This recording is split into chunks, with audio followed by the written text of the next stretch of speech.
10 and 9, that's the number, 109. I like to call it 10 9. And I see 10 9, that's where you are. I see 10 9 podcast. I see 10 9. I traveled the globe and I saw it. I traveled over my vacation to 4 countries, 5 countries, let's see. Um, Japan, South Korea, Thailand, and Colombia. 4 countries. And I saw 109 in many different ways. But something happened. I wasn't seeing 109 as as often, as regularly as I did before, or I didn't have these moments where 109 really stood out to me. In Colombia, it did happen that way. I was sipping coffee, looking in one direction, and then I did a 180 turn to look out onto the street because I was in a cafe, and a bus passed by, and as the bus that passed was bus number 109. So there was that moment. Um, I was also in Colombia when I told my colleague Ricky about my 109 sightings, and then I told him that the taxi that picked me up, or that matched me, when you wait in line and you get matched with a taxi, I told him that it had license plate number 109 and then some other numbers. So and immediately after, well, maybe like 10 minutes after telling him that story, we jumped into a taxi. No, the taxi that we jumped into didn't have license plate 109 or anything like that. But as we were moving toward our destination, Ricky looked out the window and he said, "There's taxi number 109 right next to us." I didn't even notice it. He saw it for me. There it was. And he filmed it and put it on TikTok. So I have that video. So there was that moment. And those moments happened in Colombia. And I went back to Thailand, I went back to Japan and South Korea, not in that order, but I went back to those countries. In Japan, of course, I found 109, I found 10-9, and that was just beautiful. I just made all those videos. They're on YouTube. Some will be released in the future on YouTube. I posted pictures and images on Instagram and TikTok and all the social media, etc. So that was Japan. In Thailand, I went back to the street corner where I saw 10 and 9. The story is I woke up one morning, left my hotel, stood on the street corner because I didn't know where I was going to go. I was just going to see the sights, go sightseeing. And I noticed that I was standing at the corner, and in Thailand, street signs or lampposts have numbers on them at particular corners. And so where I was standing, that was corner 10-9. And that was just like, whoa. But I went back to that corner and I found that the numbers had changed. So I was, dismayed to discover that I couldn't find that corner to be, still named 10-9 corner or what have you. But then I was in Korea. I mean, like I said, not in that order. So first I went to Japan, then Korea, and then Thailand. And then from Thailand, I went back to Japan, came back to America. Then I went to Colombia. In Colombia, I came back to America.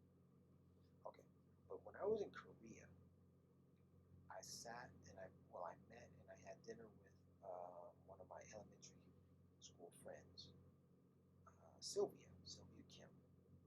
She was stationed out there, working out there.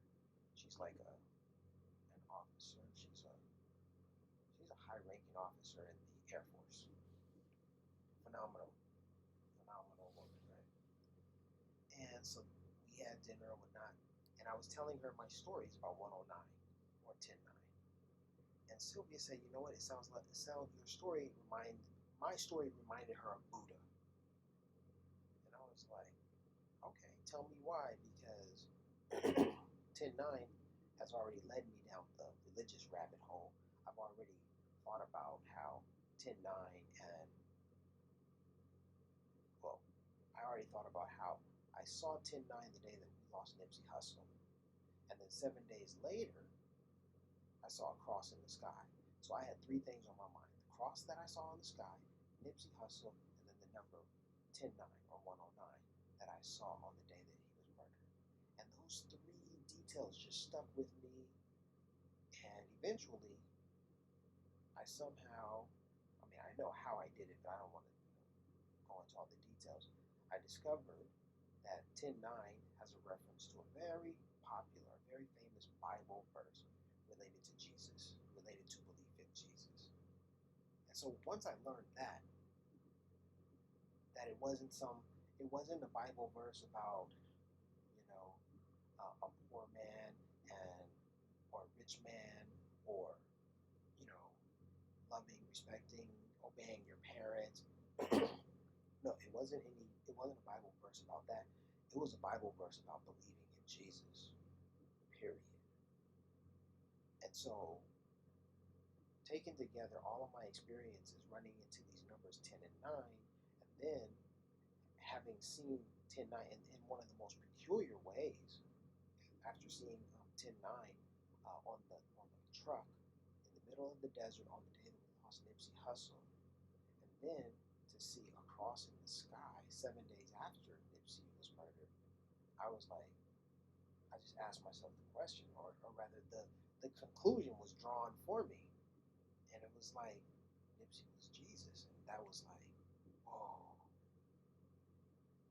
But that was the conclusion. That's what was evident. That became evident to me. Like, this is the truth, and I was just like, oh. Um,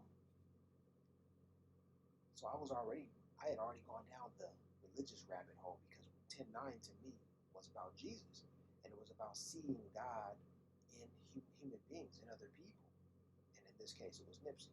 Now, when Sylvia told me that my 109 story reminded her of Buddha, now I don't know if I had told her all the details about Nipsey, but she told me it reminded her of Buddha, and I was like, how so? So she said Buddha, in Hinduism or in the Buddhist philosophy, there's reincarnation. I think it's Hinduism in reincarnation, and so Buddha, in order to reach enlightenment, in order to advance, Buddha during okay, so Buddha, I guess Buddha knew that he would be reincarnated, that he would come back or something like this. So he would leave signs for himself for the next life. Buddha would leave things for himself to see, right? Well, that's what Sylvia told me. That's what I remember from what Sylvia told me. I don't have all the details, but, but that was very clear to me. She said Buddha left signs for himself. I said, whoa. And so when Buddha found these signs, it helped Buddha remember who he was. So, like the message is like, as human beings, we might think of ourselves as just regular, but we're made in God's image. We are little gods. So we have to honor ourselves, care for ourselves, give ourselves the best. Don't be. You have to move with gratitude. An attitude of gratitude is what this is about. Be thankful for God, thankful to God for all of the many gifts that we are given in this lifetime. All right, so that's what Sylvia was telling me. That's what I gathered. That's what I remember from what Sylvia told me. And I thought, wow, that's interesting. But throughout my travels during my vacation, I didn't see 109 as often as I thought I would. I thought that along my journey, I would just encounter these moments and I would see 109 here and there. And I certainly had a few moments. But I also had moments where the number 29 resonated with me or just hit me. Yeah. On a personal note, the situation is, I'm not, I haven't seen my wife in over a year. Physically, haven't seen her, haven't spoken with her in over a year. I've talked with family members, I've talked with a therapist, I've talked with people. So me saying this, well, this is nothing. This is not a secret. This is no news. This is just the state of affairs. This is where I am. And so, although I haven't officially divorced, we haven't officially divorced, that certainly is on the horizon, because too much time has passed where we haven't seen each other. And it would be one thing if we were making a sacrifice and we had a plan together, and perhaps I had to be in another country or she had to be in another country, and that we were just making a sacrifice, but eventually we had plans to return. No, we haven't had any plans to return. We haven't even talked. We haven't even seen each other. Nothing. It's just that we've grown apart. Period. So officially, we have to have the paperwork to substantiate. Lord have mercy.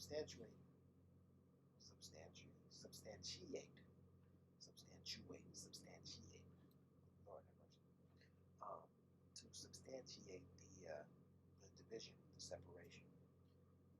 But my wife's birthday is 9/29, and so especially when I was in Thailand, I noticed 9/29. Well, I can't say only Thailand. It was also in. I distinctly remember it being in Thailand and also in Colombia, that I would see 9/29 and I would see 9/14. 9/14 is a reference, is an allusion to our wedding date, 9/14. And then 9/29 is an allusion to my wife's birthday. She's still my wife because officially, yes, it's on paper, yeah. But I guess, seeing as it is my ex-wife, seeing as things are going, my ex-wife. Um, so, what you call it? So I kept seeing her numbers. I kept seeing our wedding date, 9/14, and then I kept seeing 9/29. And then I would see 29/29.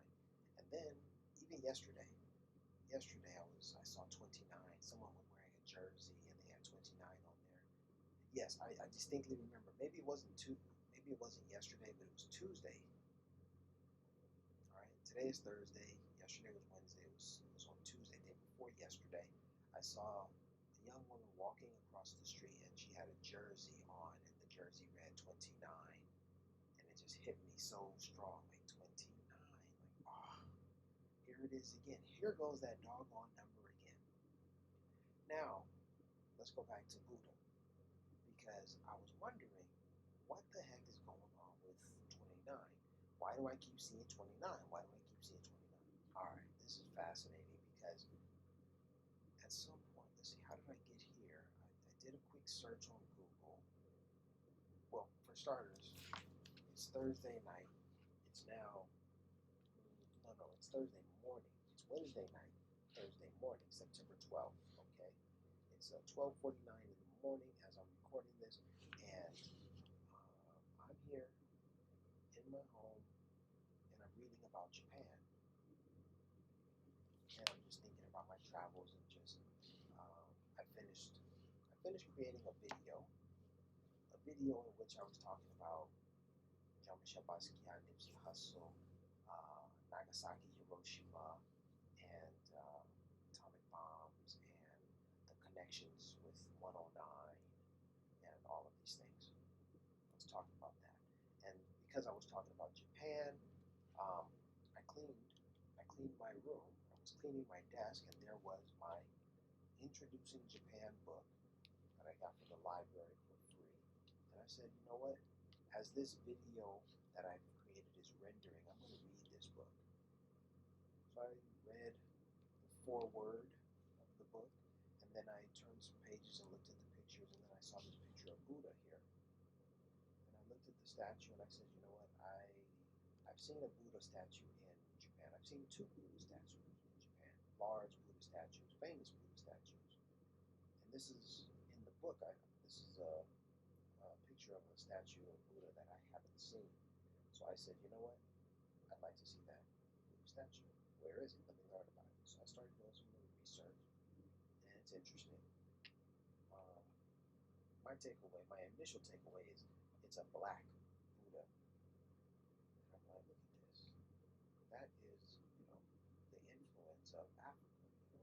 was black. He was a black man. I mean, that's what I say. Look at the knotty hair, the little twists. That's what we call the hairstyle that Buddha has. Twists. Buddha's hair is in twists. That's black. So, but somehow I'm fixated on Buddha now because I just went to and I searched up 29, and it's so fascinating that the number 29 is so important in Buddha's life. Let me see, what did I read? Yeah. So there I was reading about this particular Buddha statue that is in this book, and I read, when it was created and whatever, and then it talks about, well, let me just read it. It says here, the Daibutsu is properly known as Vairocana Buddha, the Buddha, the light of whose knowledge and compassion illumes widely. Sakyamuni, the historical Buddha, who was born in the city of Kapilavastu in India sometime around 580 BCE, became a mendicant at the age of 29, and after spending 6 years practicing austerities, eventually gained great religious insight at the foot of the Bodhi tree on the banks of the Naranjana River. I'll stop there. So let's go back. It says a mendicant. I don't know what a mendicant is. It says became a mendicant.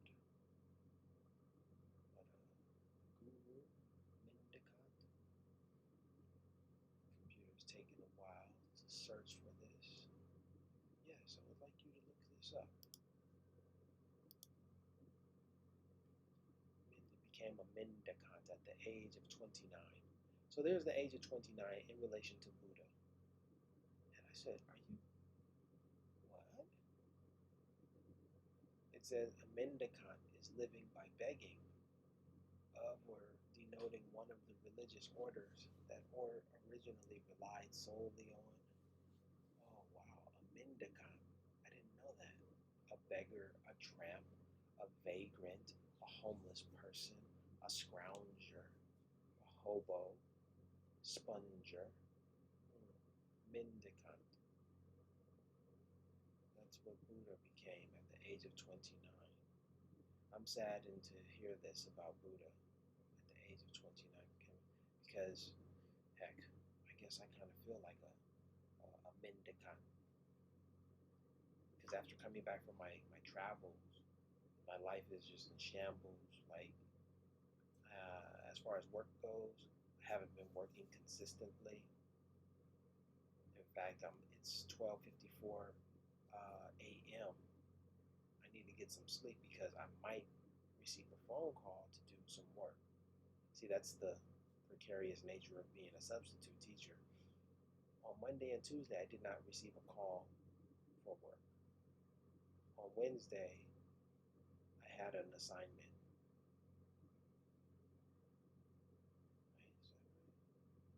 No, excuse me, that's wrong.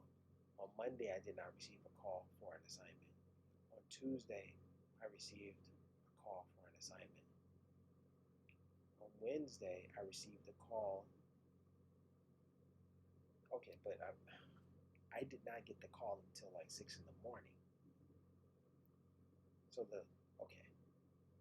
On Saturday, I knew that I had an assignment on Tuesday. That's what I want. That's the gem. That's what you need to know. I knew that I had an assignment on Tuesday, on Saturday. So I at least had that to look forward to. It's 12:55 a.m. on Thursday. I don't know what to expect. But given that I've missed out on opportunities because I was asleep, come 6 in the morning when they call you for these opportunities, I have to be prepared. So I have to end this recording pretty soon. But the point is, as I was reading about Japan and Tokyo today in this book, I came across the number 29 when learning about the Buddha's life. And it struck me because I've been seeing 29 over the past few months. And 29 holds some significance to me because my ex-wife, her birthday is on the 29th of this month, September. And, 929 and 29, these are numbers that I've seen recently. So now here I am with the Buddha. I don't know. I've discovered something about the Buddha at the age of 29.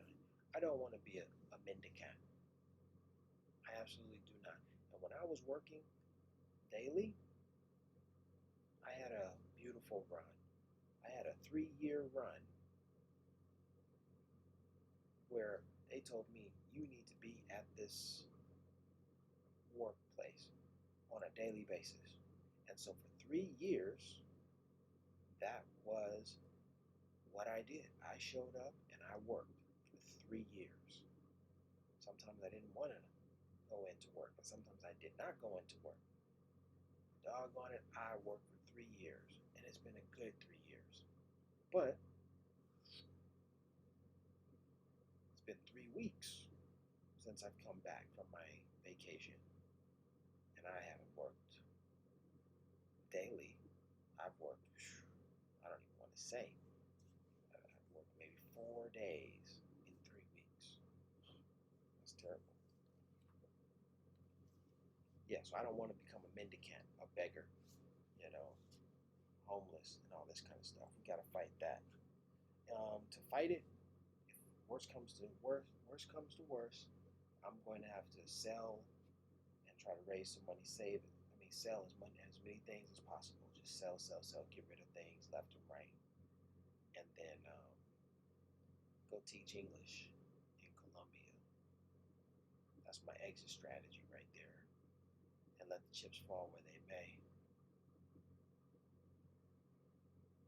Yeah, or maybe my podcast will.